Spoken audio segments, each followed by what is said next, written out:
Yo, what is going on, guys? Welcome back to Team Ivy League Education. I hope you guys have had a great week trading and continue to have a great week as well. Okay, so today we are going over 3 major candlestick formations and how to trade them. These 3 candlestick formations are known as the M, the W, and the head and shoulders. So real quick, before we start, if this video does help you guys, make sure to drop a like, drop a comment if you want. You can drop a comment. And also, too, if you think it can help somebody, share it with them. Let them know, get them some education so they don't lose trades consistently and blow their account. But another thing really quick too, we do have Ivy League University up and running, and we do have the VIP Signal group open, and we do have the free Signals chat as well. Hang on. Okay, now I'm not getting blinded anymore. Let's go ahead and get into the chart, you guys, and I'll show you guys these 3 major formations and how I personally trade them and how the book recommends that you trade them. Okay, so here we are looking at a bare naked chart. Okay, we're not going to use any indicators or anything. We're just going to look at straight price action, straight candlestick formations. That's it. Okay. So the first one I'm going to identify and go through and look for is the M formation. So an M formation is also known as a double top, and typically we want to see price reach a similar level. They don't have to be perfect, right? Because if it was perfect every time, anybody could trade it and everybody would win every single time. So double top can be, I would say, this right here.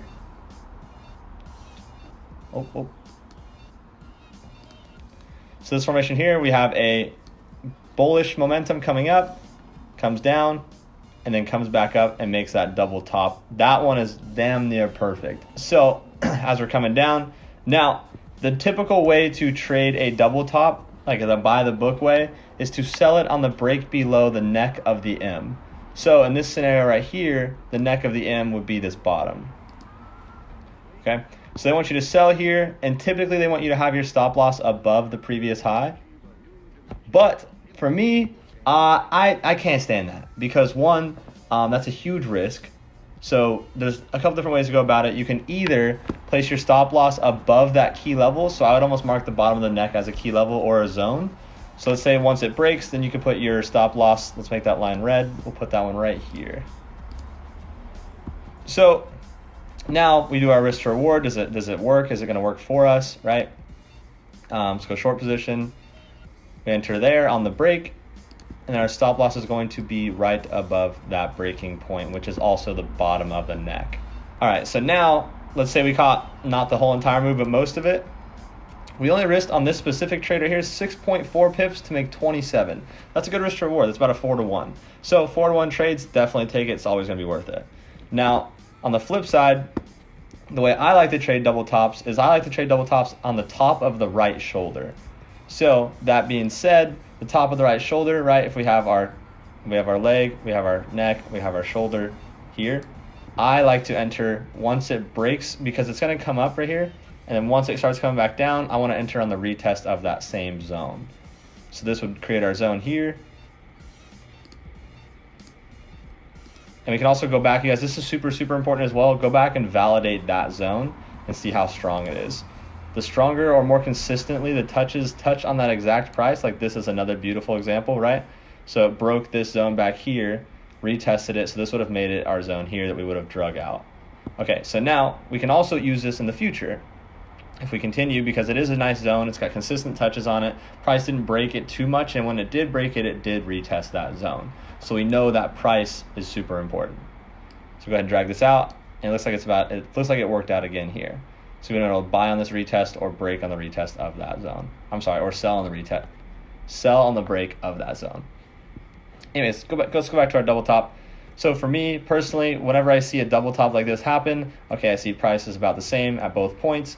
So what I usually do is I sell on the top of the right shoulder with my stop loss above the high of the left shoulder. So still that's above that zone. And then we go find our next zone down. Let's say this is a decent one right here. And then below that, based off of this price right here, looking at these tops, and then our next one for me would be down there, because that's the bottom of this this consolidation here. So our TP1, if we get in at the top, let's say we don't get a perfect entry, let's say we get in right here. So if we get in after it's rejected the zone, right, stop loss above. Okay, so now I need to determine, okay, will this TP work for my first take profit? And my first take profit should at least be 2 to 1. So in this specific case right here, I'm gonna be risking 30 pips, so I need to make at least 60. So that means this spot right here is not valid for my TP1. This is probably where I'd move my stop loss to my entry. So that way, if it does go back up, I don't win, I don't lose. It's just a break-even trade. Now I do have to aim for 60. Okay, if we risk 30 even, right? We're gonna have to make 60 even. So if we make 66, that is definitely still valid because that is our next zone down. Now what you can do right here, let's say if you don't think it's gonna break this, you can take a small amount of partials and then ride the rest down to the next take profit zone, which would have been this one here. So for me, I always go for at least 2 to 1 trades. Now, obviously, if you get a better entry, right, we're risking less, so we don't need to make as much. Let's say you did get a perfect entry, you place a pending order, like a sell limit, right? You place a sell limit within this zone, and let's say even if you got in at the bottom of the zone right here, then we would only risk 24 pips, so we only have to make 48. Okay, so that's the M formation. Now let's move on to the W formation, or double bottom. Okay, guys, so we're still on Euro JPY. This is more current price, right? So W formation comes down, bottoms out, comes back up, and then bottoms out the exact same spot again. So as you can see there, we have a clear W. So again, this one, the way they want you to trade it, it's basically the same as the M formation, but they want you to trade it on the break of the neck, which would be here. So you could put a buy stop with your stop loss below, or what you could do is buy it on the bottom like I do the M's as well. So same thing, just upside down, right? So on the M's, I trade on the right shoulder high above the left. So this one I'm trading the right shoulder, or the right the right shoulder. And I put my stop loss underneath the low of the left. So stop loss down here, entry about here. Or, on any of these candles right here. Anywhere in that zone would have been a prime entry, and we still could have won that trade by using a very small stop loss and having a larger reward. So now let's go find our support zones. The next one's up. So this one here. And then I would say this one here. Now again, if we go back previously, right, we want to drag these zones out and test out how strong they are. It's pretty strong. It's got nice price rejection coming off of these levels here. Perfect touch there, perfect touch there. And it's only been broken once there. So price was rejected multiple times in that exact same zone, so I would say that's a pretty valid zone. So this would be my next profit target. Now, let's see, does that work out with our risk to reward? So if we get it, let's say we get a worse entry, or let's say we take the book entry, right? So we take it above. Stop loss for them, technically, is below the previous low, so here. The way I like to do it, if it's going to break that neckline, I believe most of the time it just retests the neckline. So we can put our stop loss there. So we're risking 7.5 pips to our next zone up, which is going to be about, let's say even if you got to the bottom of that zone, it's 38. So it's about a 5 to 1 risk to reward ratio. So that's another good trade, right? We're aiming for at least 2 to 1. Now let's go down to our bottom entry. If we get in here, stop loss down below the previous low. And when I say down below or up above, so if we're trading M's, I do 5 to 10 pips above the left high. If we're trading W's, I do 5 to 10 pips below the left low. So coming up to our next zone, even at this first zone here, we do have a 2 to 1 trade. So this could be your TP1 to maintain that 2 to 1 risk to reward ratio, right? We're gonna go 2 to 1 or better. But in this scenario, this could have been your TP1. Now, if you saw the momentum breaking this trade, or you thought the W was going to complete, which normally people do, they want to hold on to it for a little bit longer, right? Plus, this is only 26 pips. That's whatever. I would at least go for 40 to 60. So anyways, TP2, if you caught it at the very bottom of that zone, that's about 50 pips. So we're risking 10 to make 50. Again, that's another 5 to 1 risk to reward. All right, guys, so that's the W formation. It's going to be pretty much the same on every one. Now, you can see like inconsistencies as far as like this W here. This is a perfect W, right? And the other one I showed you was pretty much a perfect M, this one right here. So we have an M formation.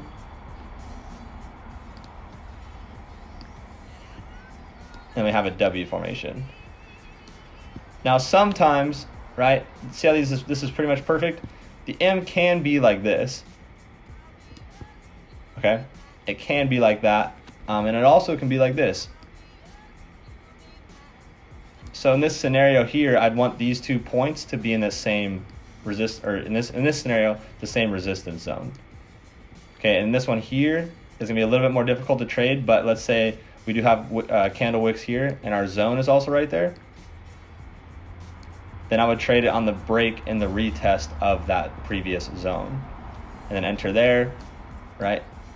Stop loss above.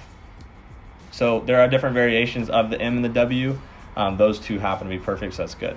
But they're not always gonna be like that, so be on the lookout for a lower low or a lower high, higher low or higher high, okay? All right, so now into the head and shoulders formation. And you guys see, this happens all the time, right? And you can use it in conjunction with lower lows, lower highs for a downtrend, higher highs, higher lows for an uptrend. So here we have a low, we have a high, higher low, high, about the same high, but it failed to break a lower low or make a lower low than this one here. So we can assume it's going to continue in its current uptrend. So same thing here, we have a high, we have a low, higher high, higher low, higher high. So we can assume based off of this, right, just that alone, that this is going to make a higher low and then a higher high and continue in that formation. So here's a head and shoulders pattern on Euro JPY. That's what I'm saying, you guys, it works on every pair, on everything, on indexes, gold, whatever. So for this one here, and you can do them on any time frame. The higher the time frame, really quick, the stronger the move is going to be. It'll obviously just take longer to play out. But I'm sticking to the 1 hour for this video and for this example because I do trade most often off the 1 hour, but I do my analysis on the daily and the 4 hour, and then I trade on the 1 hour. So we do have our head right here. Okay, let's start with the shoulder. So we have a left shoulder, right? We're not going to know that's a left shoulder until the head has been made and until the right shoulder has been made. So if you're trading just based off of the formation, right, we have our head here and we have our right shoulder here. So the way they want you to do it, this is our neckline right here. So we have our neckline. The reason I'm choosing that as a neckline is because this price broke and then rejected, and then it kind of played around and then broke up from there. This one here, same thing, broke down below that price after rejecting that same price, and then came down, went back up, resisted that price, then continued down. So the way they want you to trade it, again, they want you to trade it on the break of the neckline with your stop loss above. So up here, which I absolutely cannot stand. So what I do is I trade the top of the right shoulder, so anywhere here, with my stop loss above the high of the left shoulder, so here. And again, 5 to 10 pips is the way I normally do it. Now you can still trade it on the break of the neckline, but if you trade it on the break of the neckline, let's say you get in here, I would run my stop loss above that previous resistance or above the neckline or the high of the right and left shoulder. So again, stop loss up here. So if we go straight across, oh, that's my line's pretty straight, but you get the point. So if it's above the high of the left shoulder, go straight across from there. Your stop loss is going to be at the same place that it would have been if you would have entered on the top of the right shoulder instead of entering on the break below the neckline. So one way gives you more opportunity for more reward with less risk, and the other one is a little bit more risk, but we still have the opportunity for just as much reward. We just have to hold it for a little bit longer. Also, we also have to stick to that 2 to 1 risk reward ratio 100% for sure. So once you've entered this trade, I would say 30, 40 pips in profit. If you want, you can move your stop loss to your entry to avoid that potential loss. And actually too, you guys, I'll make a video on that as well, just so that way you guys know when to move your stop loss to your entry and when not to move it too soon. Also, like trailing stops and whatnot, that'd be a good video for you guys, I think, too. Anyways, so head and shoulders pattern, what you're looking for is a left shoulder. Picture your body, right? You got your head, then you have your right shoulder. So do it on the high of your right shoulder, and then stop loss above the high on the left shoulder. If you guys have any questions, if you guys enjoyed the video, like I said, drop a like, let me know. Any comments, ask questions in the comment section. And then also too, like I said, if it helped you, share it with somebody. And also, don't forget to check out the link down below for our Ivy League University, Ivy League free signal group, the paid signal group, and there's tons more stuff down there. So make sure you guys go check it out. Don't miss out on that. And I will see you guys next time.